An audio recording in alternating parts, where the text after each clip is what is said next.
Welcome to Felony Miami, where real people have real conversations about the criminal justice system in these here United States. Well, it's early in the morning, then when I ride, Lord and Mama. Well, it's early in the morning, then when I ride. Well, it's early in the morning, baby, when I ride, baby, have a life, on my right side.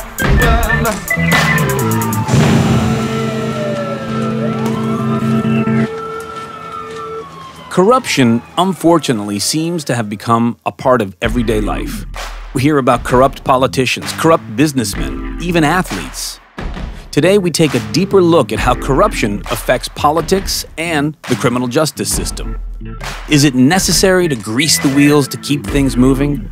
Or is it possible for a few bad apples to be weeded out and have a society based on honest dealing, sound principles, where we all look out for one another and look out for the common good? Get real. Corruption is as old as time, and so is fighting against it.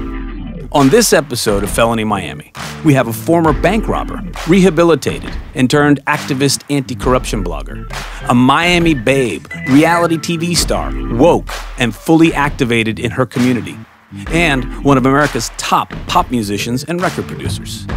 Good, bad, or indifferent, it's hard to say who is and who is not on the take these days. Are we all just suckers and hustlers in this game? Or is it possible to rise up and say, enough is enough, and call out the bad guys for who they are? Where there's injustice for one, there is injustice for all. Welcome to Felony Miami. Let's air it out. Welcome back to Felony Miami. I'm your host, Joe Stone. And on today's program, we have three guests. To my right, we have Aaron Fishbein. He's the owner of Franchise Studios and one of the most prolific musicians and producers of music in Miami. Welcome to the program. Thank you. Good to be here, Joe. You can kind of be my co-host today if you like. All right. All right. Okay. Hey. Aaron's also one of our producers and contributors to the Felony Miami program. Nice. Okay, directly in front of me is Angela Myammee Pitts. Yes, and it is. Angela is a Miami native. She's been on the VH1 shows, The Flavor of Love, and which other one? I Love Money, just reality TV, and I won that one though. Nice. Yeah. And you're also a big advocate for HIV. HIV and AIDS. Yeah, due to my mom and my brothers, I lost them to complications, but I'm here to continue doing what she was doing in Miami. She was a big name in Miami for HIV, so I'm just taking the torch and going. Welcome to the program. Happy to have you here. Thank you. And we have the famous Al Crespo in the house today, who's an award-winning author, photographer, and anti-corruption blogger. Al, welcome to Felony Miami. My pleasure. It's awesome to have you here today. So today, since we have you here, Al, I want to just jump right into one of your big things, and that is corruption. What is corruption, and how do you find it in politics and in the criminal justice system? Tell me what that is to you. Well, I specialize in writing about public corruption in the city of Miami, the state attorney, her office, and the Miami-Dade Ethics Commission, with occasional forays to other communities. But by and large, it's about the city of Miami. And I write about the misuse of public money, the misuse of authority. I write about malfeasance at the municipal level of government, which is where most people interact with government, and where a lot of bad things go on, and a lot of things happen that most citizens aren't aware of because of the way that the local news media covers or doesn't cover. Right on. I mean, that's one of the big problems, I think, with the whole system, particularly the criminal justice system, is a lot of people just don't know what goes on and what's happening out there. So you say you're trying to find that intersection where the people and the system come together and expose that. Can you give us an example of something that's happened lately? Oh. Tell us. Yeah, where do we Give start? us the tea. Well, I mean, I don't deal with criminal court or anything like that, and I don't deal with politics in the sense of Republican and Democrat. What I deal with are things like the current situation in Liberty City and the housing project known as Pork and Beans. And on Wednesday, there was a march that was orchestrated by the police department, a peace march, in response to the killing of these kids in this housing project. And so I write about the background of that information, of that. I write about the campaign finances of public officials. I write about the kinds of things that they do or don't do with public money. That's what I write about. Okay, all right. So, Angela? Have you had any experience with corruption? Corruption in that level, no. But it just as a Black African American woman and having fellow Black African American men. That part, I represent on that side, being the voice of that and looking at that and the voice that's not being, told on TV.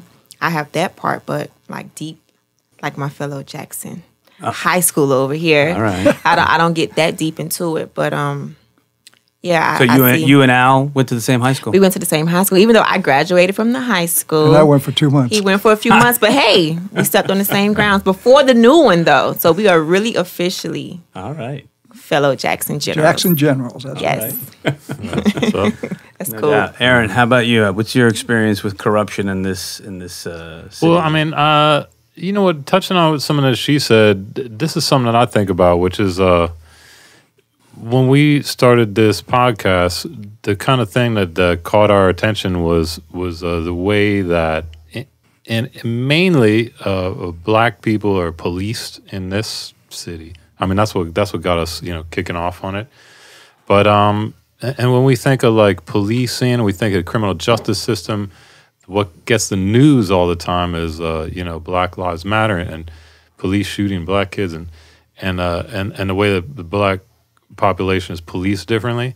But something that occurred to me recently is that there's a whole other side of it, which is not only the way that some people are policed harder, or the criminal justice system hits some people harder, but the way on the opposite side, other people are policed lighter.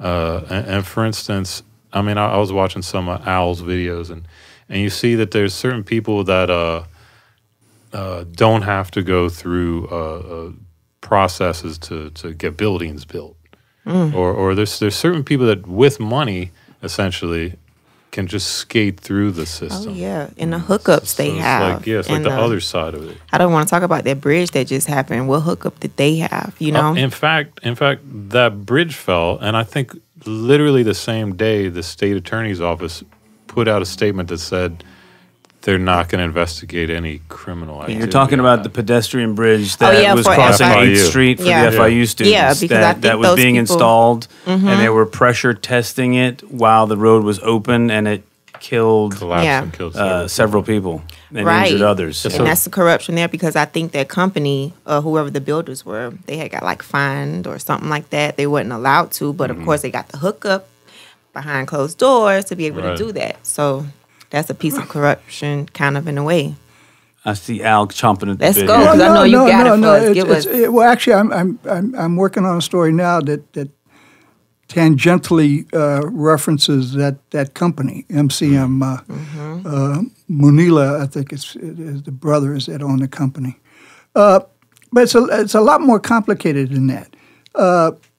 When it comes to the state's attorney, another thing that, especially in this community, is the whole ethnic thing, the whole Cuban thing. And I'm Cuban. I was born in Havana, so I feel that I can talk about my fellow Cubans.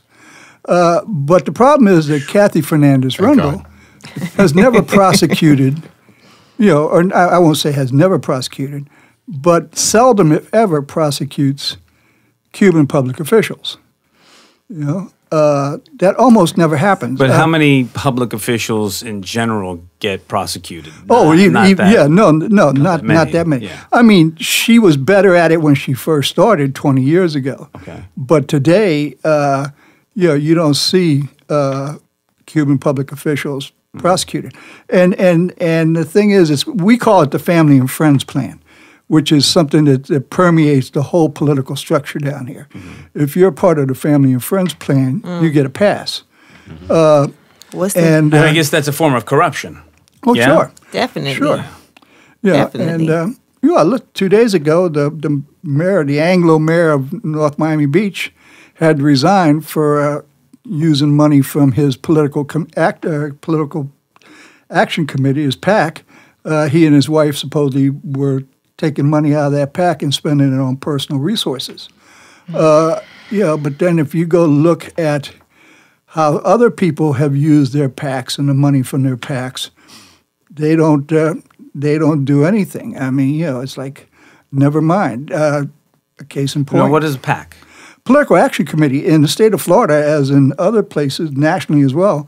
When you run for public office, you have a traditional campaign account, Okay. which is where people donate $10, $50, $100, and in Florida you can donate as much as $1,000. But then you're also allowed to have either a political committee where you can take large sums of money, Okay. as much money as anybody's willing to give you, $5, $10, $15, $20, $25, $30, $50,000. Okay. Yeah, that's- You can spend it in any way that you want to. There's supposed to be a wall between the campaign and the PAC. Okay, so which you is- mean there has to be, this is the Like a rule where funnel? there's no communication allowed between Correct. the two, so there Correct. can be no collusion? Right, exactly. Okay. But in fact, that goes on all the time, and I don't know when this is going to air, but 2 weeks ago I filed a complaint with the Florida Elections Committee about a PAC that I believe violated that wall, which is part of a story that I'll be working on that'll be released next Wow. week. Okay, so let me ask you a question. Let's say they did violate it. How do you prove it, and then what happens? Because to me, one of the big problems that's happening in our country today and in our whole system is, it seems like there's so many things going wrong and so many people acting out of the character that we've all kind of morally said this is the right way to act, and nothing's happening. And it's almost like, well, all right, yeah, I don't have the time for that. I got this other thing I'm doing. I got a podcast to do. I don't have time to, this guy's, breaking this law, or this guy's stepping out of line over here. Things that we would never have accepted. Yeah, it seems like Yeah. the basic rule of law, or the kind of the normal order of things, is just sort of breaking down in a way. Right. And And just letting it be. I don't know. So if that does happen, what do you do, and how do you even go about doing it? Is what I'm saying. Like, okay, a this real guy did it. change, So yeah. how do you actually affect a change to say, all right, that happened now? Well, what I do, and again, I write a blog, which is a non-traditional kind of a thing that's happened in the last 8 or 10 years in terms of communicating with people about what goes on in government. So a traditional newspaper will write a story, and they'll present both sides. Sometimes it's a false sense of equivalency with, A committed a crime, but now says that really it wasn't a crime, and so there's that kind of an exchange of one position versus another position. I don't do that. I do that in the sense of gathering facts. I work as hard as any investigative reporter when it comes to getting facts. But I don't necessarily believe in a false sense of equivalency. When I catch somebody doing something wrong and has written emails saying, I did this or I did that, and I find those emails, I will go and ask them, but I'm not going to accept the argument, I didn't really mean what I said, and the fact that I said I was going to, spend money for this and not for that, that really wasn't what I meant. No, you meant it because you wrote it, and that's what I write about. Now, what I also do is what I've done in the case I just told you about. I sat down and I went through the records and I prepared a complaint with the Florida Elections Commission, and I sent it in. And I filed complaints in the past. Sent it into who? The Florida Elections Commission in Tallahassee. And what would they do once they got this? Well, they'll investigate it. They'll spend months on investigation. They'll hold a public hearing. Okay. And again, they'll ask the parties involved, and they'll do all that.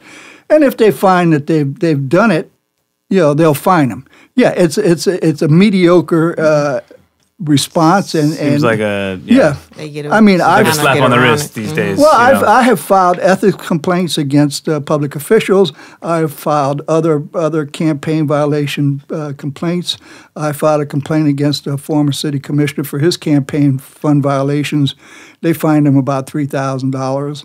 I filed a complaint against the mayor of Myammee, who used to run around, Tomas Regalado, who used to run around saying he was the poorest politician in Myammee because he was only worth $5,000.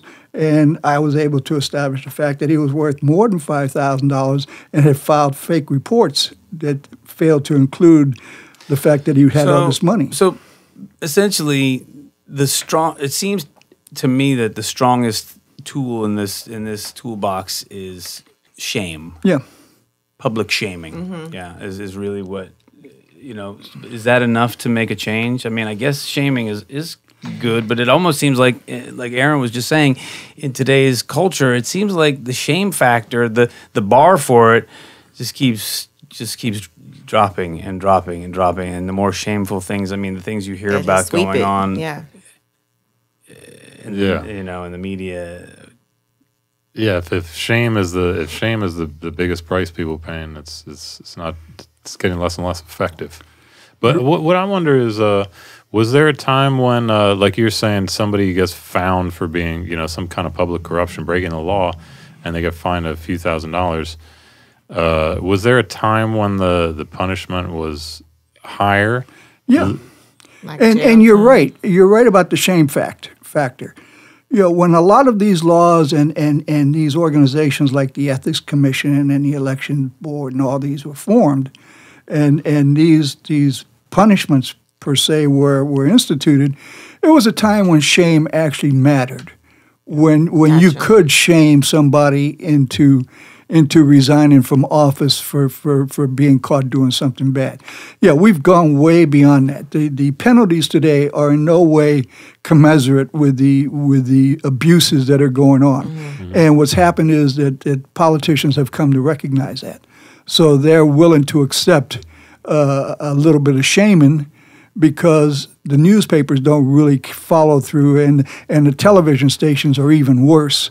There are very few reporters in this city, and mostly you have to go to the Latin stations for any really hard-hitting political reporting on city of Miami information. So, yeah, that's a huge problem. But the big thing was that there used to be a time, and the laws are on the books, where if you were caught doing something, you would be charged with a misdemeanor. And you'd be they'd force you to plead to a misdemeanor, or if you want to take it to trial, you'd be found guilty of a misdemeanor, and you'd be removed from office. But that's where the breakdown has occurred. When did that happen? When did they remove that? Oh, no. The law is still on the books, but the state attorney won't charge anybody. Okay. Mm-hmm. She will get complaints, and I know because I've written about this. She will get complaints about violations that are criminal misdemeanors. And instead of acting on them and treating them as criminal misdemeanors, she refers it to the Ethics Commission, which immediately takes it out of the criminal realm, which immediately places it in a situation where the worst that can happen is a $1,000 fine and a payment of cost. I did that with Frank Carollo. Frank Carollo was a city commissioner who got stopped for a traffic violation. He immediately got on his cell phone, called the chief of police, and the chief of police then had the dispatcher for the police department say, "Well, the officer who stopped the car on 27th Avenue called the chief's office." Mm-hmm. Wow! And so, wow. I did a story about it. That's a good hookup, though. You got to. Well, yeah. So this hold on a second. Let me. There's a different set of laws for different people. Right. So I did a story about it. I filed an ethics complaint about it. Frank refused to cop a plea the first time out, so there was a hearing. And that was a whole three-ring circus. Then he finally agreed to plea to abuse of a public of a public office, a no contest plea, and he ended up paying about $4,000 between the cost and the thing. But that's clearly an abuse of power. And then did that hurt him next election? No, it didn't hurt him at all. Right. I think it's because the attention span of the electorate it seems to be getting shorter and shorter, and or it's almost like you hear so many intense stories, you become numb, and I think the electorate is becoming numb to a lot of the porn star gets paid the off. entertainment would take over. It used to be like, oh, so-and-so had a girlfriend on the side. His career is over. Or this guy, said like some crazy expression or off-color expression, and that was the end of his political career. That doesn't happen anymore. Jerry Springer, I grew up in Cincinnati, and Jerry Springer was mayor of Cincinnati when I was growing up. And he had got busted for paying a hooker with a check. Somehow that came around to him. Does that? Now imagine the mayor paid off a hooker with a check. Now there was nothing. Well, I guess it's illegal. Prostitution is illegal, but nevertheless, he was caught, and boom, he lost his job, and we all know what happened to him. Yeah. After that, but meanwhile, obviously, there's a president right now. Right. That's, who cares? Wasn't The a guy check, was not but- only was paying hundreds of thousands of dollars to porn stars, and nobody cares. It's And amazing. the president, not only that, so- the Christian evangelicals are like, we're going to give him a mulligan. Yeah, because that was before That's he a was mulligan. president. Yeah. There's a little bit of hypocrisy there. It used to, there's Jerry Springer. He got driven out of his job because of just the fact that he saw. No, we could make a whole list of people that have lost their entire political careers because something. Just things like that. Yeah. Yeah. Like Miami Gardens to the police departments there. There's always something there, so Yeah. they lose it, but like the big dogs, I don't think they're gonna. They just get hit on the wrist. It doesn't seem like That's that, what they say. but one of the things that I think that's happened in our country in this last year is I think a lot of people have woken up politically because I believe, Of course. yeah, I mean, did you're probably the youngest, Angela, in the group here today. Did they teach civics in school? They taught it, but we only got taught, the presidents and no knock to my high school, but the presidents and the what it is, electoral, whatever, like all of these branches and but nothing deep. Nothing deep about not how even, to affect change, and if you have an idea that you needed to go through. Not including history too. We didn't get a lot of correct history either. Did they teach it? It's like sugarcoated. In your school, Aaron, up there in Cincinnati? Civics, I mean, like how government works and. To a certain extent, although we had like a Ohio state history, I think is kind of. We didn't even have that. Yeah, we had Right. Here. and then sort of the history of the American history, and then we had sort of Ohio local political history. Right. Yeah, I guess they didn't get into. It's that very deep into it. sugarcoated. Yeah, it's very just sugarcoated. And it seems today that there's no teaching of the electorate on how the actual government Processes. system works and what the No. processes are. That there are the three branches of government, That's what basically each branch does, and how you make but not a change. how to affect change. No, they didn't teach us Oh, how yeah, to make yeah. change. Right. Yeah, like when Al started saying something about the municipal government and corruption in the municipal, I was kind of thinking to myself, like, what does that mean? What is Right. what yeah. exactly is Where is the Well, this is municipal municipal government? Municipal government is. This is the interesting thing. There are a lot of angry people in this country today, of all political persuasions. And there are a lot of people who voted for Trump that you can appreciate their anger. For sure. You can appreciate their belief that they've been, that they've been left behind in some way. For sure. And the anger that they've, gotten, by and large, often starts at the municipal level of government. Municipal government is city government. It's county government. Mm-hmm. So how many people go to get a driver's license and end up spending 5 hours and getting screwed over by some clerk who's lazy or, decides that, you know what, I've done enough of these for today, come back tomorrow. So the interactions that you have at the local level are, for most people, the only interactions they have with government. Right. And those interactions, unfortunately, have really started getting bad. There are a lot of people now who work in local government who have no respect for the taxpayers, who have no competence, oftentimes have no real knowledge of what the hell it is they're doing. Before I came here today, I went to a small village in Miami-Dade County to get some public records on somebody I'm looking into. And I was amazed. It took them 2 weeks for them to let me look at the person's personnel file. The guy got fired. So it took me 2 weeks for them before they called me up and said, oh, we got the personnel file ready for you to look at. So I went down there, and they said, oh, you can look at it for 15 minutes for free, and after that we're going to start charging you money. Because the law allows us to do that. Well, actually, the law doesn't allow you to do that. The law allows you to charge me money if it's an extraordinary cost involved in the extra time that's required to provide me with the public record. But if I come to your office and you have a file and I want to sit there in front of you while you're doing your job, you can't then say, after 15 minutes, I'm going to start charging you money. Mm-hmm. Oh. And so, fortunately, I know the law. Right. I've sued a number of public officials and government agencies over public records. In the last 4 months, the city of Miami had to pay my attorneys $23,000 in legal costs. What was that for? For trying to deprive me of public records. It was $10,000 from the Downtown Development Authority and $12,500 from the city of Miami for a refusal to provide me with email list of the people they'd send out newsletters to.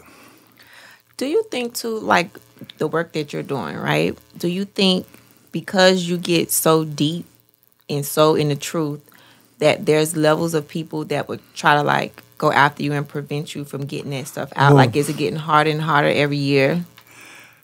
Yes. It has to be, because that's why the news don't do it. So it has to be a reason why. Yeah, they do and they don't. I mean, my 9th anniversary was 2 days ago. Mm-hmm. So every year on the 11th of April, I do an anniversary edition. Okay. And I explain why I started the blog, who's responsible for my doing the blog, and who people can go thank if over the last year I've written about them and got them upset. So this year I detailed some of the things that have happened. I've been cyber stalked.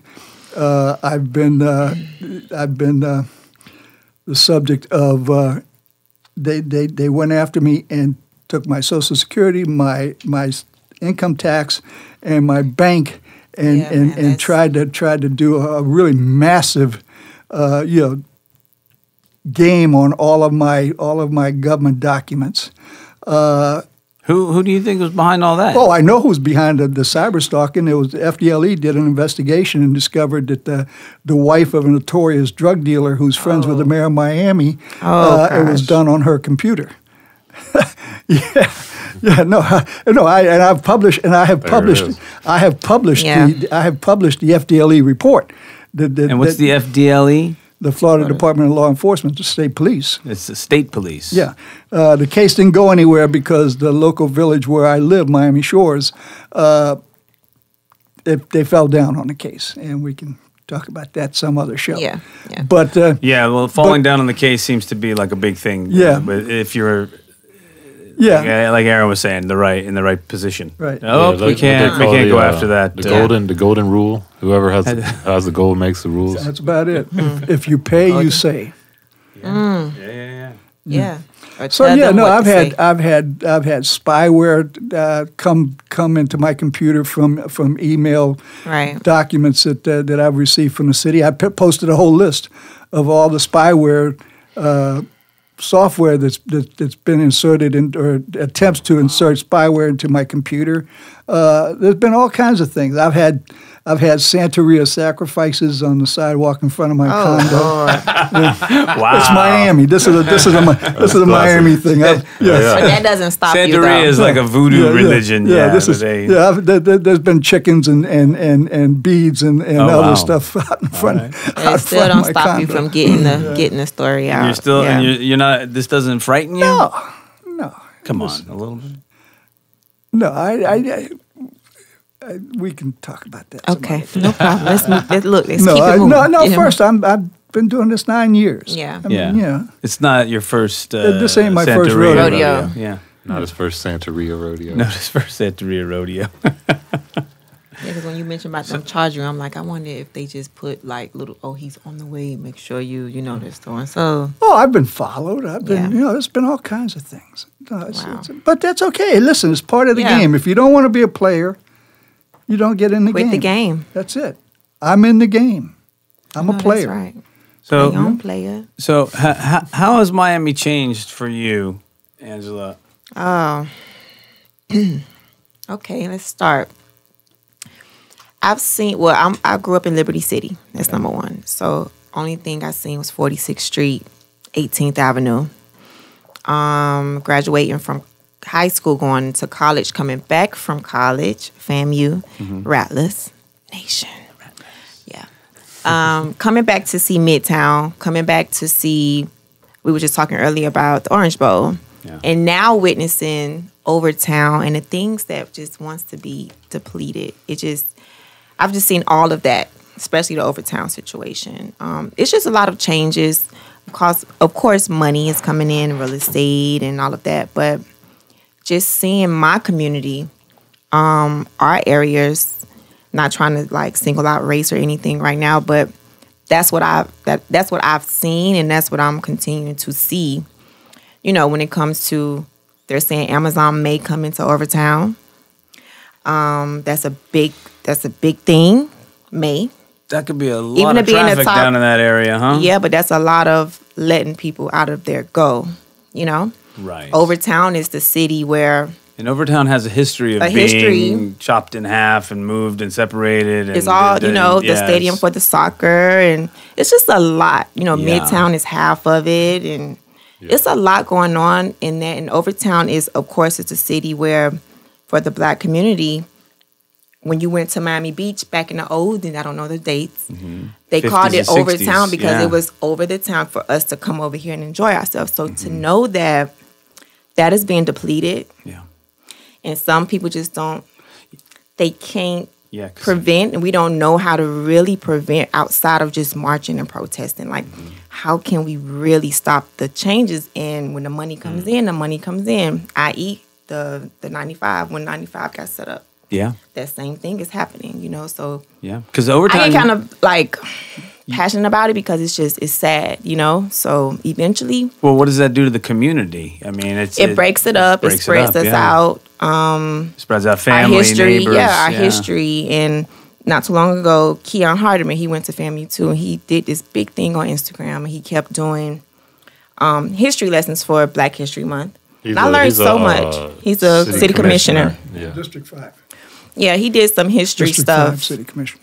He did some history stuff for us, and I learned so much. And it's so much history there just for us as a people. The little bit of culture that we do have and history that we have, we could In just be Overtown. out of Overtown was the Mary Elizabeth Hotel was down there, and that's where you used to So have John- like Ray So much Charles stuff, and man. Sam Cooke, and I Yeah. mean all those great artists would perform in those areas. Yeah. Now, right Yeah. now, I understand that one thing that somebody could probably know better than me, but I understand there's some money that is a government money that's set aside to help develop Overtown.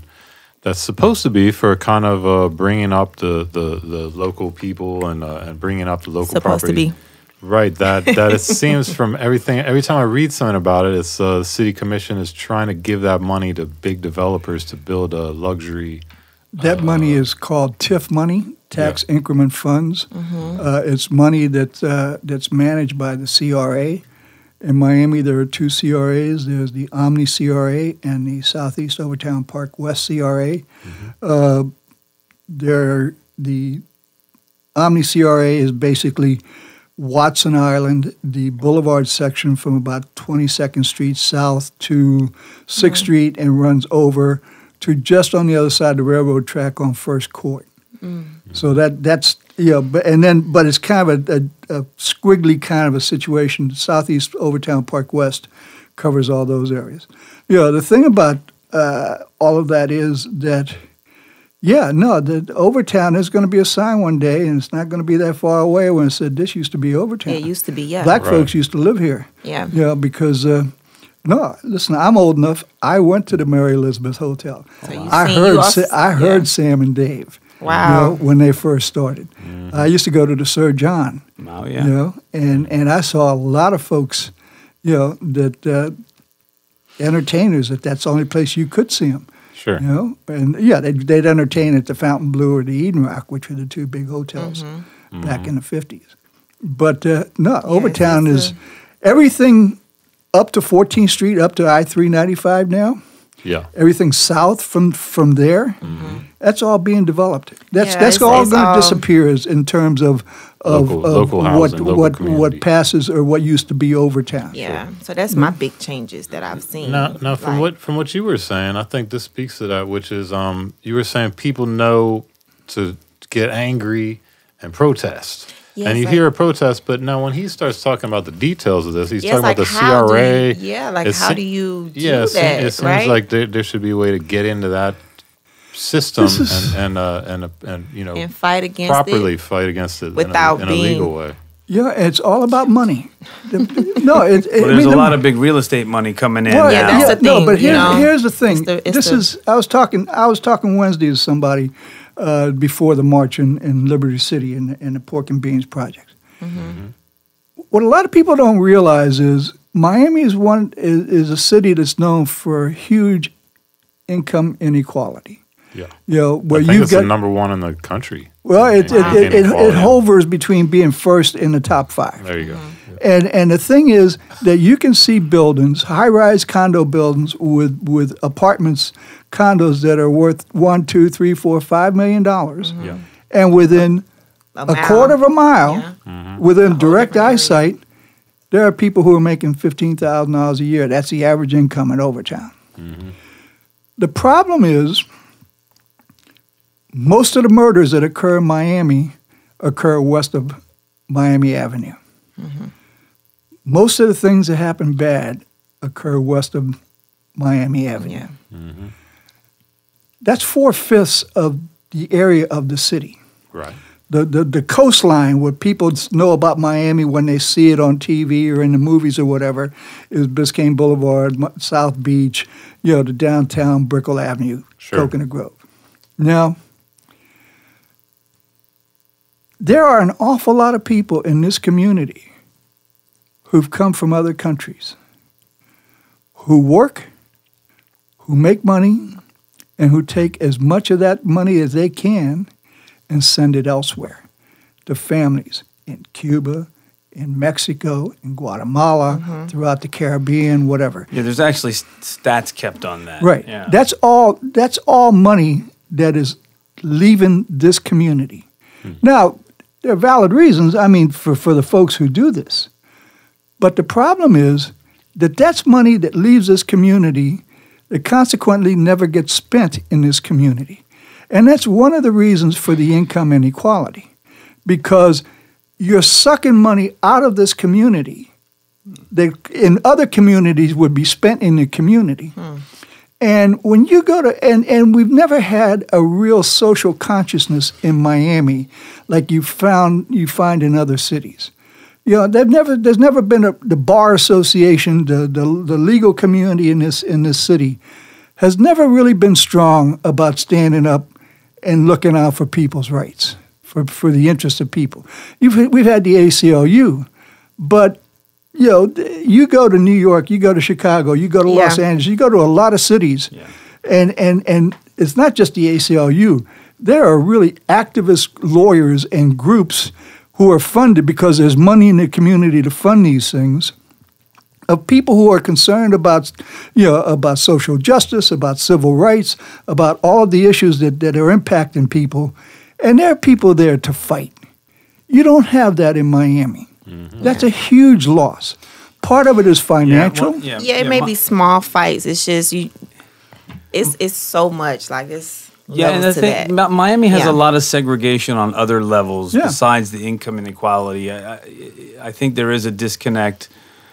There's definitely a disconnect in the entertainment industry. I mean, Aaron and I work in the entertainment industry. A couple of the other producers of this show, that's our main bread and butter. And there's a lot of segregation in the entertainment industry here that you don't see in New York and LA and Nashville.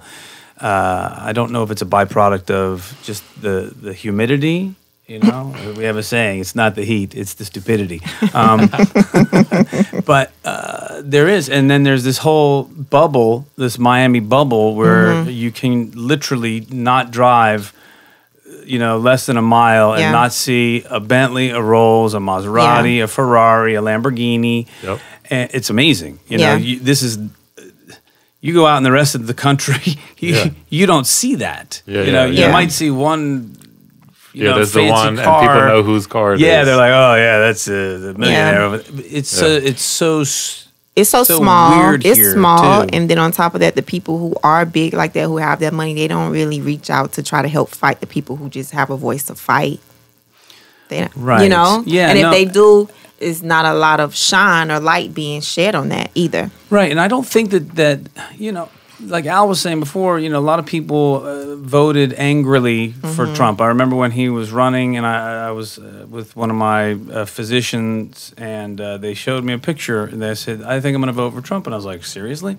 And they said, yeah, and they showed me a little meme, and it was, why Trump? Fuck you, that's why. And I was like, oh, really? I was like, because it seems like it's not fuck you, it's like fuck all of us. Yes. I'm just saying. It wasn't as much necessarily because he was so awesome as much as it was people were fed up. Oh, they didn't want the, Yeah, people fed up with the way things are. Right, and I understand where Al's coming from making that statement. Yes, I could clearly see how he occurred. Mm-hmm. So, and that's why I'm also saying I see people are waking up and getting more involved on a civic level. Right. There's a lot more women that are registered now changing. to run for office, which I think is amazing. Thank God, social media. Just say hello to social. Shout out to all the social media because that really has helped. Yeah. It helped us. It helps us search. It helps us listen. Everybody has a voice. We get to listen. We get to learn. We get to. But I think there's also before too. Yeah, but I think there's also the downside to that is that maybe there is that attention span issue and there's so much out there. There's so much noise out there. How do you filter what's real and what's not real and what's meaningful and not? And that's part of what we try to do here and have these conversations with real people. And provide, vetted links on the website so that, if you do want to try to make a change and go out there and make a change, maybe you can find some tools to do it. Right. And hear voices and say, oh, well, if Angela's doing that, maybe I could do that. If Aaron's doing that, maybe I can do that, That's what we're here for. Yeah. And just maybe technology, not just social media. Maybe, yeah. Just technology. Maybe it's a combination. It's a combination. Yeah. It really is. And the only way to filter that is to watch and learn. Like, there's no blue handbook for us right now. Technology is new. We have to figure this out on how can we filter who not to listen to anymore, who to listen to. What is fake news? What is real news? What is the real deal? With the, you have to just go through and then weed it out as we go. We're in the blue. We're figuring it out. All of us are just trying to figure it out. And eventually it's going to get to the point we get it, but... Yeah, like me on Twitter, I think I got to a point where I follow people that I trust. Or I follow people that I believe in, and sometimes they might retweet something from somebody else that seems smart, and then I'll follow that person for a little bit. And it takes time. You're trying to. But I think you're the exception and not the rule, because I think a lot of people they have this blind faith that they turn on the news channel and they don't realize that there are different sets of rules for broadcast news. And when I say broadcast, these like ABC, NBC, CBS CNN. that actually use the public airwaves, which are a public trust, which are owned by us, the people, the taxpayers. And there's a certain set of rules. So you can't just say whatever you want to say. Yeah. Yeah, supposedly. Exactly. Theoretically, in the law, on the books, Yeah. the Federal Communications, you're supposed to stay within, especially Yeah. news. And the thing is, in this country, news used to be a lost leader for the networks. It did not make money. It was a service provided a couple times a day. And now news is the big seller. That's the one that generates all the ad dollars. Yeah. And then you add this cable aspect, like with the Fox News and MSNBC, and they don't have to follow the same guidelines as a broadcast over a terrestrial broadcast does. They can basically label themselves as entertainment news, Right. and they can say whatever the hell they want to say. And so then you have this level. Fox News Yeah. phenomena where you have people going, "Hey, no, it says news behind it. These are news broadcasters, and look, they're saying this. This is not." So, Yeah. shame on those people for not going. Wait a minute, that sounds a little sketchy. Maybe I should Yeah. go double check this. Let me check the resources. So yeah, Aaron, you're going and you're checking your resources and you're saying, that doesn't sound right. But I think too many people just follow blindly. Yeah. Yeah. Because maybe you don't want to do the work. Well, Well, it's does also, work, but again, indeed. it's also genetic to a degree. I think Yeah. we're all predisposed in some way to some part of the spectrum of humanity. Yeah. And that's Of course. that's what these cable channels do. In other words, so you've got it's spectrum. It's like, okay, you've got a segment. We'll cater to a segment of people who think this way. We'll cater to a segment of people who think that way, and it's very consciously being done.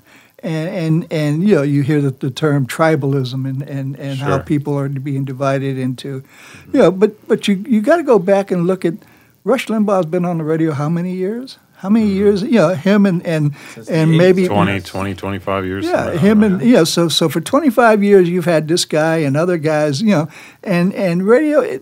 There's certain messages that are easily transmitted on the radio when it's a pretty direct. Doesn't require a whole lot of nuance. It's bombastic. It's in your face. It's easy to kind of go along with it. You don't have to think because you drive and you listen. I mean, the problem is It's when passive activity for sure. yeah, I mean, my blog is an acquired taste because I spend a lot of time. I provide documents, videos, audio tapes. You name it. Photographs. And it takes time to accumulate all that information, and it takes time to put it together. But I don't want people to. In my case, I don't want people to believe me. As much as I want you to look at the stuff that I'm providing you, the backup material, make up your own mind. And that's a trend that's beginning to take hold of, in other ways with other people. The same thing, because but it requires some attention. It requires some commitment to actually reading. I think the positive thing about all these trends is that younger people are breaking away from the old ways. The mold. Like I noticed in the election in Alabama, that was the Democrat won the special election. Jones. Right. It was kind of a big surprise for everybody. And it turned out the biggest block that made a difference was the black Alabama people, especially black women voters. Oh yeah, how they Yeah, how girl. they turned the whole thing over. If Oh, it yeah. wasn't for the black woman's vote, Yeah. it would have been a whole left. Now, at the same time, I that was kinda cool. looking at kind of the breakdowns, and I saw that white Alabamans, voters under, I forget what the age was, under 30, under 28, something like that, went for Jones, the Democrat, by a long way. So it wasn't kind of the old way of things. It seems like the young people coming up are starting to make up their own minds and ignoring the old ways. Yeah, and I think one of the things that I think is a great thing for the next generation, which will hopefully be paying my Social Security. I want. Yeah, no doubt. Is that they're not looped into this whole like Fox thing or ABC or nightly news thing. They kind of get their information on the go, and it's in snippets. It's in bursts. It's like this is the IG, the Gram, yeah, the Gram. whatever, it's the Grizzle. They get their information in those sorts. They're not The really Grizzle. plopping down. People really call it the Grizzle. I know. He I did. think I He just did. made That's that the same. Instagram. AKA Yeah, that's the how Grizzle. that's how it is. Like, Right. Yeah. Yeah. Which I think is kind of good because these people aren't like plopping down, for the nightly news with their martini. Yeah, no. And it's not that way anymore. So that's, I think, a positive thing for the society, for the communities. Seems like it. See, there's an evolution. It does. Yeah. it's an evolution. It could be good and bad though, especially like with what it is, net neutrality. Neutrality. Net neutrality. Yeah, like isn't that like that is almost like being like information being governmented, like to me. Like I don't know how it's gonna go. I have no idea how it will end up being. Yeah. But that's what it seems like. We're But gonna up to find this out, point, but, it's gonna yeah. be nice. Like up to this point, we get to see everybody's opinion and everybody where they're at, and but I think at that point, I don't know how that's gonna turn out. Yeah. Yeah. Maybe robotic. Something to look at, right? Yeah. Basically, if it goes that way, whoever has the most money can have a They bigger can- voice. Block is the blog and traffic Yeah. to Slow him, down- like whatever slow you down, they could do yeah. anything, Yeah. but that's a whole nother day. That is a whole entire different show. Al, I'm curious. The show is called Felony Miami, and we do a focus on the criminal justice system. And you've had some experience in the criminal justice system. Yeah, before I did any of this, I used to rob banks. Oh man. Really? Tell us about your bank robbing days, Al. Oh, it's a long time I think we ago. all thought about doing it too. We've all thought about Yeah. robbing the bank. Listen, I mean, we could do a show about this. I mean, in some ways, it was a long time ago. do I'm have 76 years old. I've been out of prison now 35 years. Yeah, so and I'm very fortunate. I'm very aware of that. I'm very, very fortunate. Did you have your rights restored? I don't know. Well, when I was younger, I ran for public office. I mean, one time I ran for I ran for state representative, but that was in Ohio.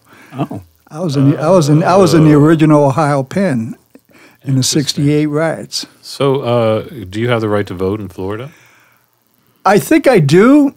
I got I don't know, 30 years ago or sometime there, I got something from the governor and put it in a Well, but in if an you envelope. were convicted now, because Ohio is not one of the states that disenfranchises their felons. They do restore felons Yeah, no, voting rights. I ran for state representative in 1974.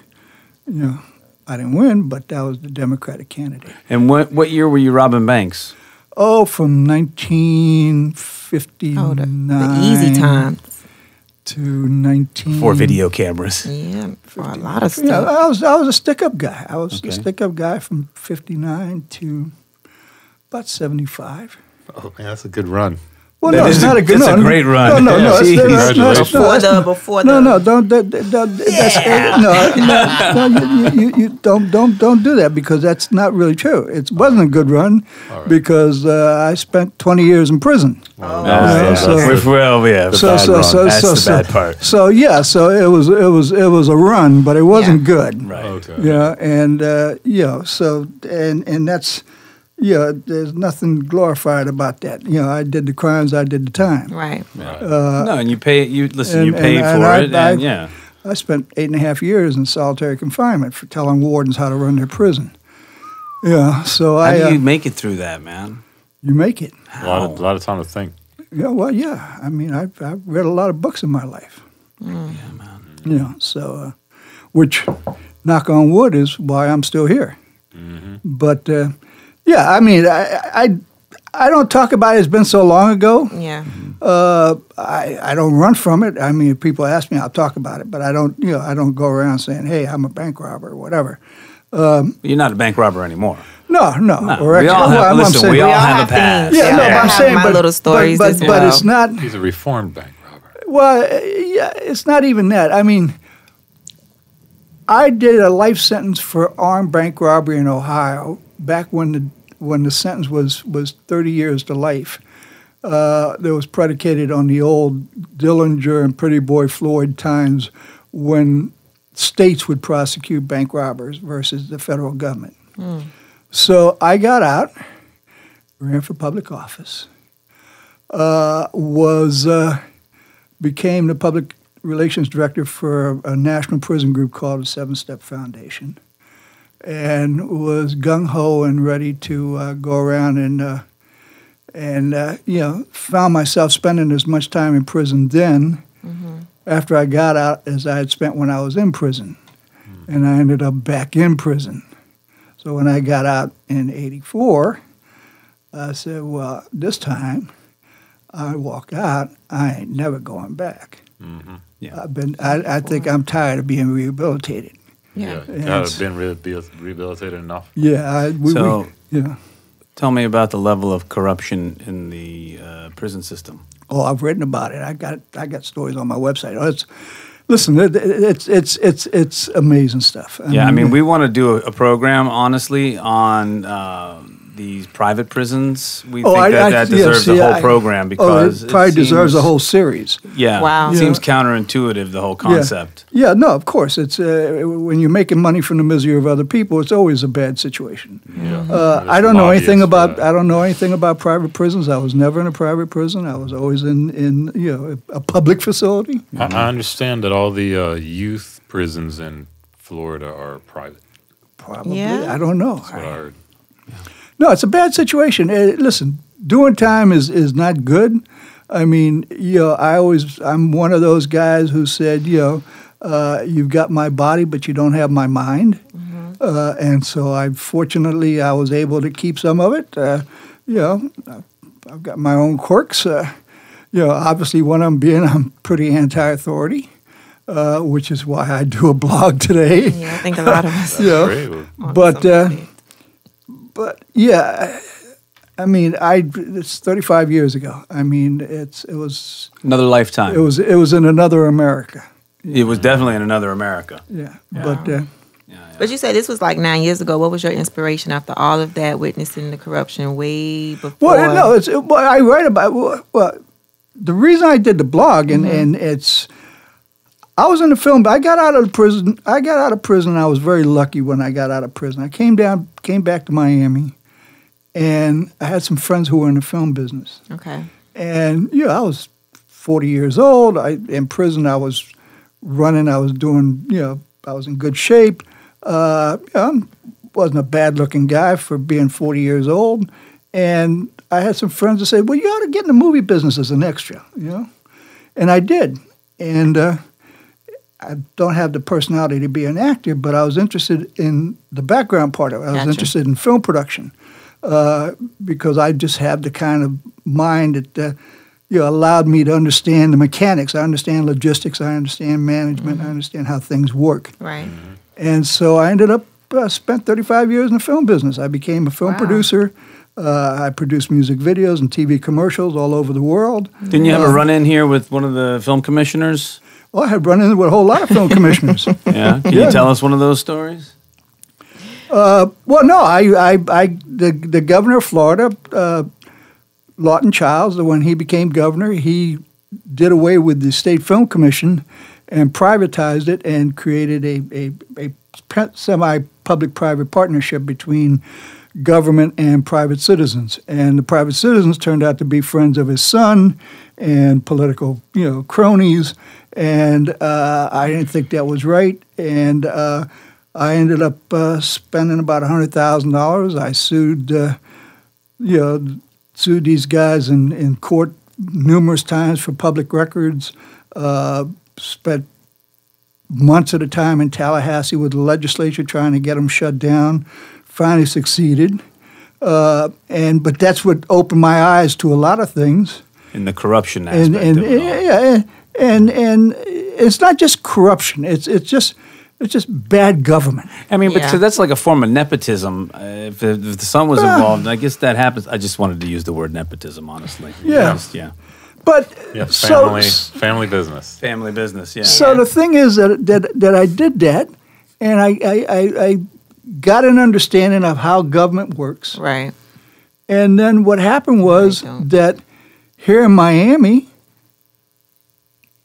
Tomas Regalado got elected mayor in 2009, and he fired the guy who was our representative, the film commissioner who did the logistics and issued the permits and did all those things. And he appointed a guy who didn't know anything about that business and who said, well, I don't want to be the film commissioner. I want to be the film ambassador. I want to hang out on movie sets and at the craft table, and I want to socialize with the actors and whatever. And so, and I don't really want to learn that business of issuing permits and blocking streets and all that stuff. Right.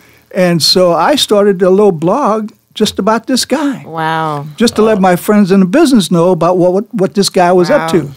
And what was the result of that? well, When what that happened was that because of his antics and my colleagues in the film business going to the mayor and going to the city commission and being lied to, which by then I had a real understanding of how all this worked, and I kept telling my colleagues, he's going to lie to you, and they'd get lied to, and then they'd come back to me and say, oh, Al, the mayor lied to us. And I said, well, Al told you he was going to lie to you. Right? So what happened was that I ended up finding out about what was going on inside the city of Miami. And it was amazing stories. I mean, just absolutely amazing stories. I love the stories. That's why I That's do how it what I do started. today. It's the Gotcha. stories. It's the and what happened was that I started writing, and I started to get the information. I'd go to City Hall, I'd go to the administrative building, I'd talk to city employees. They would give me information. I would then write about it.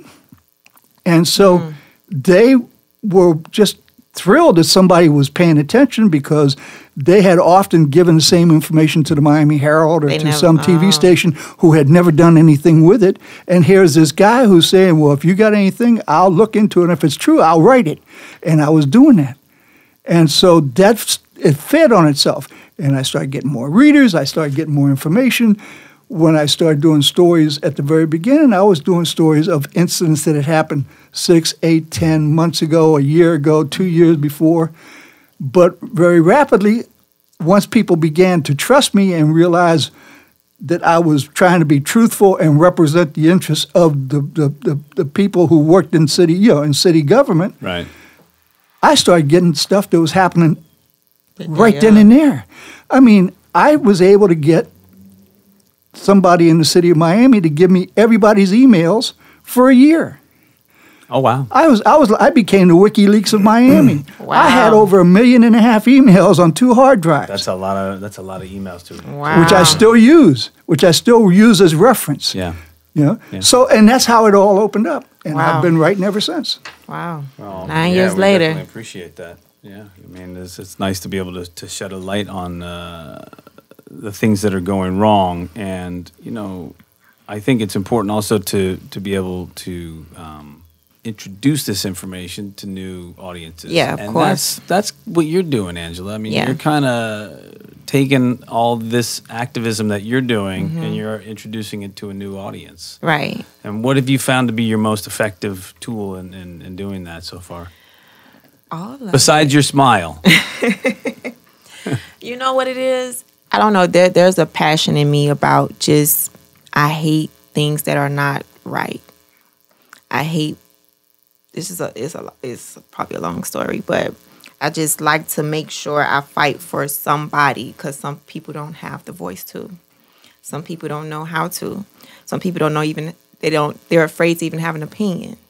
Some people, that just inspires me. My mom, my dad, my mom's situation alone was just something that that still sits with me. And I didn't realize that till like recently, like within the last year and a half, that it really affected me. What was your mom's situation? With her contracting HIV from her boyfriend, because I was born from my dad. Her and my dad broke up when I was like 1.5. And they went on, started living their lives, and she met this new guy and trusted him, and her life changed. When she had my brothers, their life changed. How old And this was was in your the mom 80s. when she got AIDS? She got diagnosed in 89. So I'm an 84 baby. I don't mind saying my age sometimes. I don't want to say it. You're a baby. My You're a brothers were born baby. 87. So she had to contract around 86 or 87 because they were born in October. Nobody would know because in the 80s and the 90s, it was a whole different ball game Yeah, it was than how early it is on. now. Yeah. So if they didn't get sick, she wouldn't have got diagnosed. And we all got tested. Of course, you know, I came out negative, but for knowing that whole situation was just wrong. Which part was wrong? About I got to burp. I got drinking water and I have to burp. Go ahead, let it out. But that's another day. Because I get too emotional. I just felt like the whole situation was just wrong with her, the guy, how her life had to play out, how we had to keep our mouth shut, how I had to keep my mouth shut, going to school and just not talking about it. Because who wants to... Stigma was just like, you're in the house with you in the house with 3 people who has HIV and like, are you... You know, like that junk was crazy, you know, because it was one bathroom. My mom washed dishes. I had to eat everything they ate with, you know, but nothing ever happened to me, you know. But to keep your mouth shut, to not say nothing, to protect just... People didn't know about it. Yeah, nobody didn't know about it. So when I got the opportunity to just come out with that, and it was just a little freeing for me, but it inspired me to talk for everything. Yeah. No more not talking about nothing like that in that way. I was always me, but in that way, when it came to something like that, it was just all even with my family, it was nothing. We didn't talk about it at all. It was don't talk about it because they didn't know. You know, they didn't know. No. Like I remember going to my dad's mom house, which is my grandmother, and my brothers went over there one time. They had a bucket of bleach water in the bathroom. When they're done, my job was to wipe the seats when my brothers got off the seats. You know, so Your brothers, my twin brothers, yeah, they contracted AIDS. they were from born, mom? yeah. So Okay. again, their dad was the one who was infected. Yeah. So when they were born in 87, again, they didn't know until 89. Okay. So we lived in the 90s of this whole thing. You know, nobody didn't know. So the hush-hush was in the family. So, because they didn't know. Nobody didn't know back then. You're right. Everybody didn't really know too much of the real facts. Yeah. You know, so... People thought if you got sweated on, you might... You kiss and you hug. Like, that's my mom, you know? So it was... Anyway, just dealing with that just gave me passion to fight for all type of anything. Yeah. What happened with your mom and your brother? She passed 2008, right after I was on reality TV. Right when I started, actually. Oh, she got to see you grow She got up? to see me a little piece of it, Yeah. not the whole thing, because she was gone right at the height of it. So people are like, you know, you didn't, at one point they used to tell me, you know, you didn't really take it as, I just brushed it off. I'm like, I'm a regular woman. I'm always going to be Angela from Miami, you know, the thing. But she did not witness that. And I just always kept to I never let that go to my head because during that time, it was just a crazy time. Yeah. And my grandmother too, months apart. Yeah. How about your brothers? One 94, other 96. So 5 and 9. Wow. So I was in elementary when one passed, the other one passed when I was in middle. That's a lot to process. Yeah, it was a lot. Yeah. It was a lot. So I have the passion to speak about, especially all like this type of stuff. It's like my thing, and I'm just getting there. I got invited to talk with Rick Party on Hot 105 and Benji Brown sometimes to get this political stuff out, especially around the election. I was there, and low key, I'm like trying to get there more. I don't want to go dig up, and I don't want nobody breaking into my computer, you know. But I do want to make sure the truth gets out. Yeah, but I do want to get the truth out. I do want to be inspired by stories that are just not fair. Right. That are not fair, that could change. That if we just get the information out on how to, like, I'm all about that. That's what I'm at right now in my career in life, you know. Yeah. So that's awesome. Yeah. Yeah, it's awesome. Oh, yeah, I do want to ask you a question about the new law possibly about the beach being private if they pass that bill. Yeah, no, Yeah, that was like 2 weeks ago, and I was on Twitter like, What's the going proposal? crazy. Now, what's the proposal? I think they did. Rick Scott just signed it. I think. Yeah. that he that signed what says, today? no, he signed it a few days ago. I understand. Oh, well, it happened basically, a couple of it, weeks ago, and I was it's just the going first crazy. state law in the country that says if you own a piece of property on the beach, then you have the right to make your whole chunk of the beach private, To the- and the public can't go on the beach. Yeah, to the ocean. except for just the little strip that's wet along the Well, actual water. That already exists in Golden Yeah. Beach. Well, there's that's Golden there's Beach. local ones, but this is the Yeah. first statewide Right. Yeah, law that's a that's ever state. been And now when I passed. saw that, I went crazy on Twitter. It's private property to the high water line. Yeah, to the water line. Yeah, no, listen, again, our rights are being taken away from Yeah. us at every opportunity. You know, and again, politicians recognize that shame is no longer an issue. They recognize that public attention is waning. They recognize that the traditional news media either doesn't have the money, the resources, the reporters to cover them like they used to cover them. They recognize that people like me, although we're out there and more of us are starting to do write blogs and whatever, our audience in the scope of things is minuscule. Mm-hmm. They know that. There's enormous amounts of money floating around. Politics in Miami is astounding. The mayor of Miami ran for office. He collected over $2 million, $2,600,000 in donations between his campaign fund and his PAC. He spent $2.1 million. He spent $2.1 million on a campaign where there were 3 opponents who collectively never received one single dollar of money from a citizen in Miami or any place else. The 3 candidates who ran for mayor against Francis Suarez donated a total of $1,102 from their own pocket to their campaigns, of which they spent $274.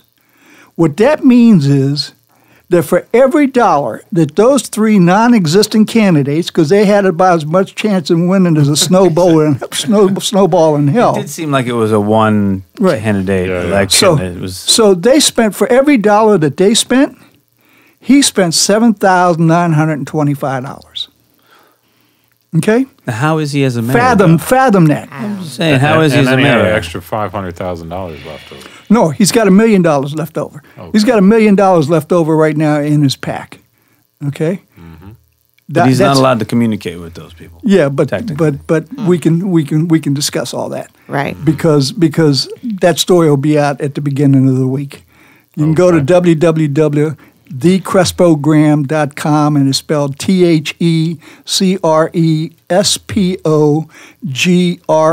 THECRESPOGRAM.com. Is that Graham or Grizzle? Crespo Grizzle. That's the Grizzle Gram.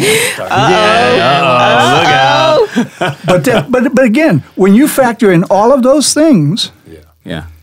that's the problem that we face. That's just look at what happened with the 27th congressional race. There were 7 candidates. These guys, Ken Russell raised almost $600,000. Hagman's raised $1 million. I think Rodriguez had raised over $1 million. Donna Shalala walks in the door, and says, "Well, I'm going to run." And guess what? She gets $1,300,000 in a course of 3 weeks. Yeah.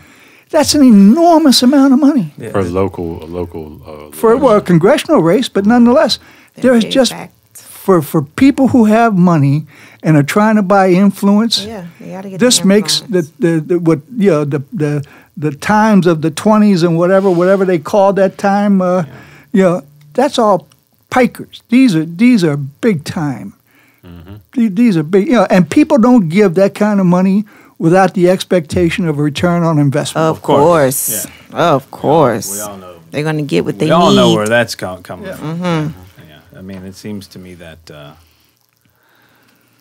that our audience and our fellow citizens need to try to educate themselves Yeah. on who's going to do the best job representing them. Ultimately, that's what it's all about. Is we elect these people to go represent our interests as a community, and I think it's important that people get out to vote. And I'm super curious to see what's going to happen in the 2018 election cycle in this November. I'm really curious to see if we're going to see a paradigm shift in the whole system, or if it's just going to be more of the same. I'm hopeful. I've always been a hopeful person, but what do you think about that?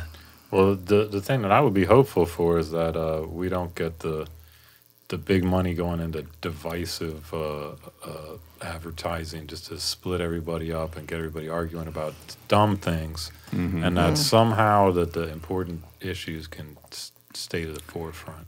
Don't bet on it. No, I'm not betting on it. I mean, I'm expecting there to be some kind of scare tactics to come out a few months beforehand that'll distract everybody. Whether that's some kind of new, bacterial infection or African disease or something that'll disappear. 2 months after the election. Something that throws people off. Something, There's a new bacteria infection, uncurable herpes. Not herpes. It's coming up gonorrhea. just in time. Just in time coming up. And here's a problem. Good intentions don't necessarily carry the day. Just because you have good intentions doesn't mean that you should get elected. Because if you don't know what the hell you're doing, you can become a bigger problem than, sometimes it's not good to be an absolutist.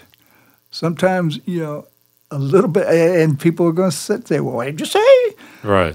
Sometimes a little corruption can be accepted if the person who's doing the little corruption has at least some sense of doing right, versus somebody who wants to do right and is clueless. Yeah. It doesn't know how the levers of power work. Yeah, because it's not amateur hour. People have a growing disrespect for government. You cannot have a growing disrespect for government and expect to be part of government. Yeah, and I mean, I think people get confused about what government is because, if I think that everybody enjoys good roads and clean water and clean air and public schools and, I think we all enjoy those things, but maybe people don't realize that's part of government and how your tax dollars work. And these are things that we all enjoy that we take for granted. I'm able to go about my day and my life and live peaceably because there's not only a police department, but there's also a military. There's also these things that protect me, and there's roads and water and sewer and all those. and there's telephone lines and to connect me to the internet. And these are all things that are developed by us, the people, which is the government.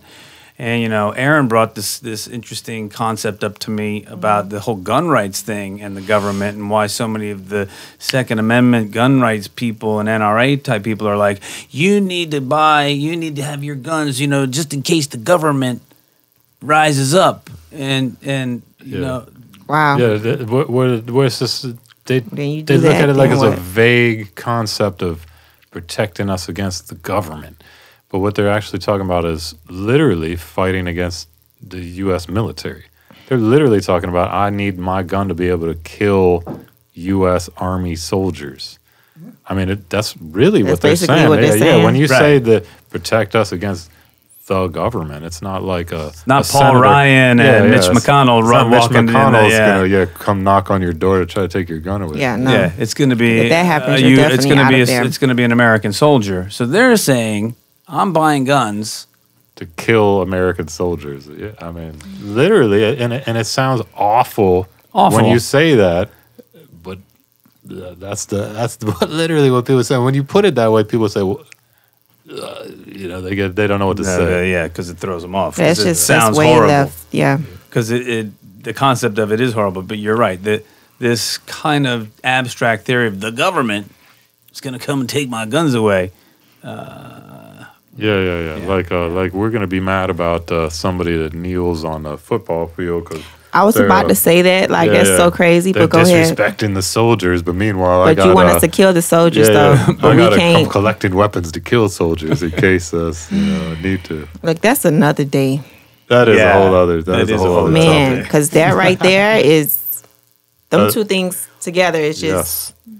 Yes. Yeah. I'm gonna flip my hair to that.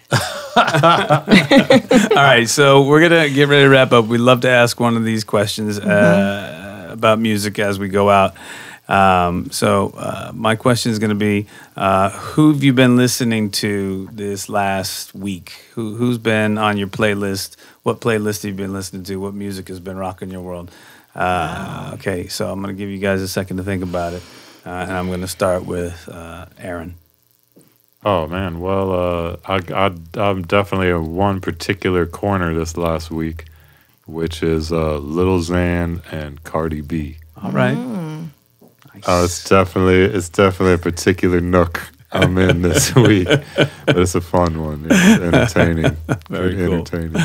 Who you got, Angela? Okay. Mine is really this week has just been a crazy week. So I have two playlists on Spotify and iTunes. They're Felony Miami is available on both of those platforms, by the way. oh, there you go. Y'all heard it. Y'all heard the man. And I have Christian gospel songs on there, and it's just been one of those weeks for me. And I have my own song on SoundCloud, a Christian rap. Yeah, it's a Christian rap, like a female Christian rap. Nice. But also I had to listen to Cardi B because it came out. Nicki Minaj just dropped yesterday, so I tried to hear about that a little bit. But overall, it was a week, so I've really been listening to some inspirational, and even earlier today, listened to some what is her name? Myammee. I have an Myammee Pandora station, and it has like everybody on there. What is this gorgeous girl name? Any particular gospel genres you can recommend? Any Genre? Well, like a artist. Ty Tribbett. I've never get to pronounce his name. Ty Tribbett. He's like, Yeah. he gets you up. Love all his stuff. Erica from Mary Mary. She's solo, so she has some good stuff. Oh man. Keep going. Good, some Sounds inspiration. But Ty is like the guy for me. Okay, Like he, cool. he keeps Ty's me the guy. going. That's Yeah. the guy. Where you I at, have Al? no playlist. I'm a guy who lives in silence. I don't. I write. I wake up in the morning. I make breakfast. I sit at my computer, and I'm there most of the day. And I value quietness. I can't. No music. I can't think. I don't watch television. I don't listen to music. I don't. I write. Okay. When I'm out in the streets driving around, I listen to radio. And I've been listening to The Beach a lot. Okay. Disco stuff. And I like Rocking the 70s disco. But I'm just. I'm eclectic. Yeah. I like Al Green a lot. Went to his church in Memphis one time. Okay. Nice. Drove 600 miles to hear him preach. Wow. Nice. Because I heard Title that he for a was. book right there. I like it. Drove 600 But miles. to yeah, hear so him I'm an old guy, so I like real old rock and roll. preach. There you Okay. go. I like that an 70s rock and old roll. blues from the 50s, old rock nice. and roll from the 50s. All right. That's cool. All right. Angela's searching I was looking for the girl. that. She's like Claudia somebody, but her voice is so beautiful and relaxing. All right. You'll have to put her name on the grizzle. Yeah, Claudia. I The think that's her name. IG gram. The IGZ. Look out. All right. I want to thank all of Thank you for you. being here and participating in this conversation. For the pleasure. thank you very much. Thank you very much. For Thank the entire Felony Miami team, I'm Joe Stone. We'll see you next time.